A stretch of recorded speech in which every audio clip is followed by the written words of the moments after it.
Men and women ought to practice head covering differently to reflect different gender roles given by God at creation. So now we've understood Paul's actual written reasons for the head covering tradition. But someone will say, this can't be that important. This is not sin. In answer, let's focus on the word ought. Verse 7, for a man ought not to cover his head. Verse 10, that is why a woman ought to have authority on her head. Let's feel the right impact of the word ought. Ought is the ESV's translation of the Greek word philo. It's used 35 times in the New Testament, and here are a few examples of how philo is used. Luke 17 verse 10. So you also, when you have done all that you were commanded, say, we are unworthy servants. We have only done what was our duty. Here ESV translates philo as duty. You see, a Christian disciple is a servant of Christ. Christ has given us commands. We do our duty. Philo here means fulfilling a Christian's duty to obey Christ's command. Romans 15 verse 1, we who are strong have an obligation to bear with the failings of the weak and not to please ourselves. Here ESV translates philo as obligation, a moral obligation, not an option. Ephesians 5 verse 28, in the same way, husbands should love their wives as their own bodies. He who loves his wife loves himself. Here ESV translates philo as should. This is not a suggestion, it's a should. Last example, 1 John 3 verse 16.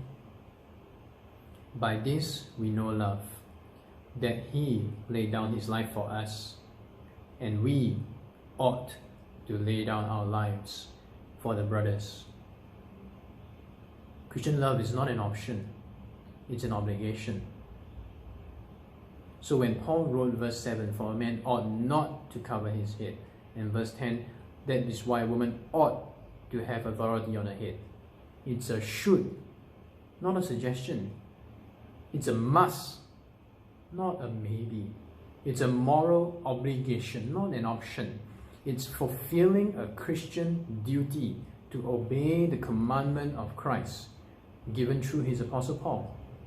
This is the right impact of a man ought not to cover his head. A woman ought to have authority on her head. This is the right impact of ought, philo. Man and woman ought and should and must fulfill our moral obligation to keep the head covering tradition.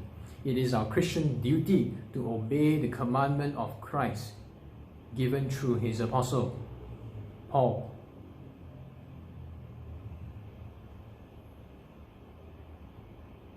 So to summarize verse 7 to 10, man and woman ought to practice head covering differently to reflect different gender roles given by God at creation.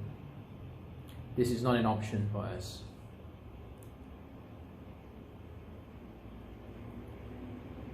And there are two qualifications.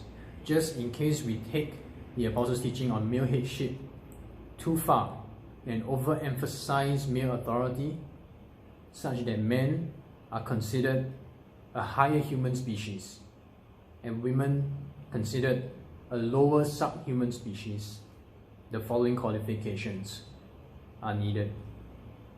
A. Men and women both depend on each other equally. Verse 11, nevertheless, in the Lord, woman is not independent of man, nor man of woman. For as woman was made from man, so man is now born of woman. While we should acknowledge that God created man as the head of woman, we should also acknowledge that God has made men and women equally dependent on each other. Man's ongoing dependence on woman is most obviously seen in the fact that every man is now born of woman. Woman is such an indispensable helper whom men depend on for life itself. Not a single man was born only due to the contribution of his father, another man. Every single man depends on a woman, his mother, for his very birth. So clearly, men and women both depend on each other and need each other. It's not that women need men and men don't need women. Men and women both need each other. Men need women. Indeed, the very continuation of mankind itself depends on both men and women. And B, men and women both depend on God equally. Verse 12, and all things are from God. Furthermore, both men and women share a common characteristic. Both men and women equally depend on God. All things are ultimately from God. So clearly, man is not a higher being like God, who is not dependent on anyone else. God is completely independent. Everything and everyone, both men and women, are dependent on Him. All things are from God. Thus, God's supremacy must still be kept in the male mind, lest we think we possess supreme, ultimate authority over women. No. God has only given men delegated, secondary authority, not ultimate authority. Only God has ultimate authority.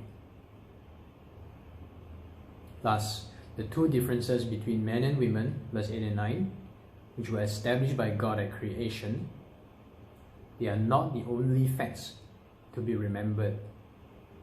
There are also two similarities between men and women in verse 11 and 12.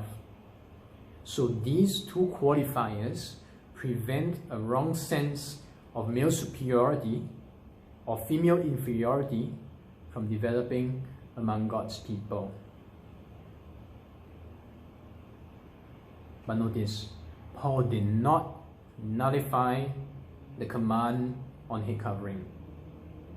The authority of man over woman is still maintained and still ought to be expressed by the head covering.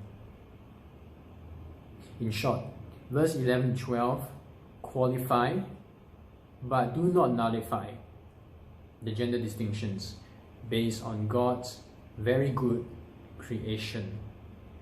Thus, we must simultaneously recognize the differences and the similarities between men and women and endeavor to faithfully express it in the way the apostle taught.